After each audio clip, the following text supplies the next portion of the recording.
I never run out of things to do as a maker. I have a long list of things I want to do, try and make, and I have a workshop full of tools. But sometimes I lack the motivation to actually do any of it. Luckily, I have very supportive friends and family. Without me ever having to convey my struggles to them, they reach out to me. With offers of support? No. But they do bring me things they want fixed, or plans of things they want me to make. It's great because I get to moan and suck my teeth, but in reality it gives me an excuse to get out into the workshop. Somehow I feel less pressure when it's not my own project. It's a favour I'm doing for someone else. And even the favour aspect helps. It's not paid work with expectations and time frames. They would just be grateful if I can do this work in my own time. For me, it means I get to do my favourite thing, tinker in the workshop.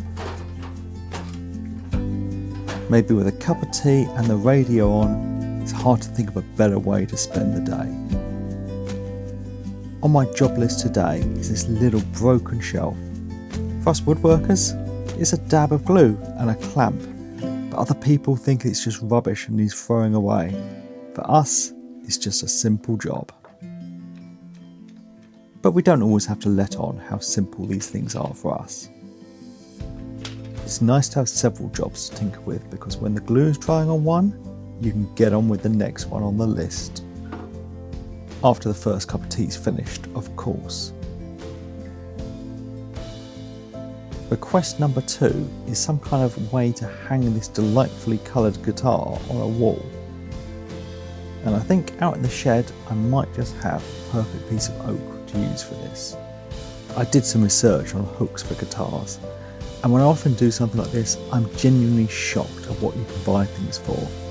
And I think most of the time I would struggle to even buy the materials for the cost you can buy a ready-made thing for. And it's easy to get in that mindset of what's the point of making it when it's actually going to be more expensive and take time to do than just buy it. But times like that, I have to give myself a talking to. I'm not doing this because it's the cheapest way of doing something. I'm doing it because I enjoy it. It doesn't matter that I could get it delivered next day from Amazon for cheaper than the cost of the wood. If I had that attitude, I might as well just get rid of my tools and the workshop and sit in front of the TV. I'm out here doing these favours for people because I like to tinker. And it's maybe even more than that, deeper than that. I feel a need to do it, to work with my hands. If I have a few days without making anything, I get restless and desperate to actually do something physical. And I'm sure the person who asked me for this knows they can buy one, but they'd like something handmade. It's more special, it's more personal. It's nice to feel actually useful and be able to do things for people.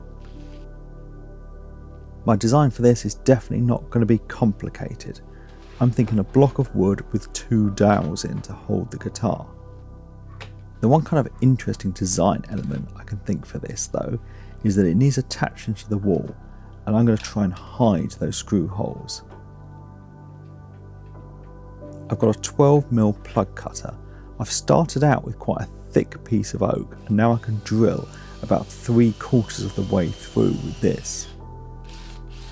My thinking is I can use these holes to attach it to the wall, and then I'm going to have some dowels going in, plugging those holes, and they will support the guitar, meaning the fixings will be concealed.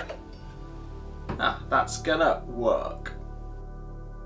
Obviously these are a bit too long at the moment, so I'm just going to mark them out roughly how long they need to be, and then I can get them cut down to size.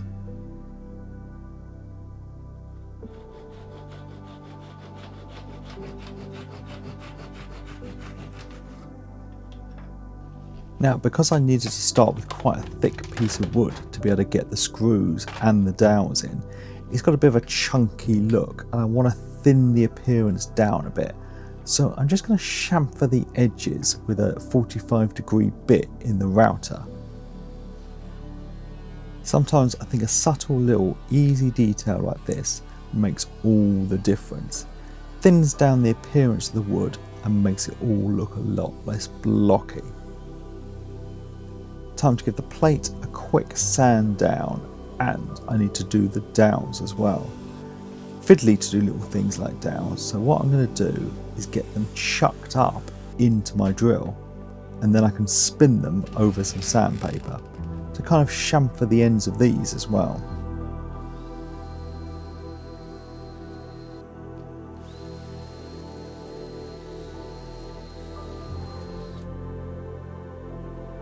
For oak, I like a nice simple natural finish, so I'm just going to get some tung oil brushed on and leave it all to dry.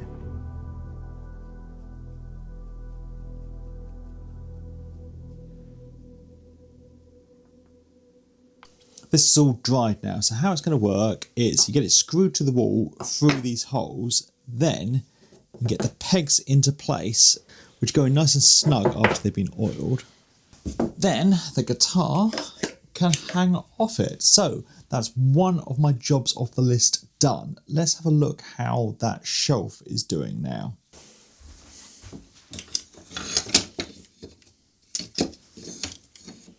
Not only was this broken, they'd also forgotten how this should go together. Luckily, they have a photo, so I should be able to do this.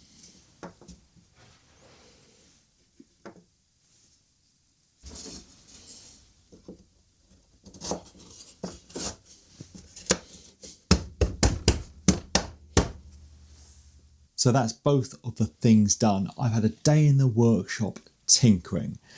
My favourite way to spend the day, really. Just don't tell my friends and family that. I might have too many jobs to do. So thanks for watching, everyone. Thanks to my patrons, and go in the workshop yourself and have a little tinker.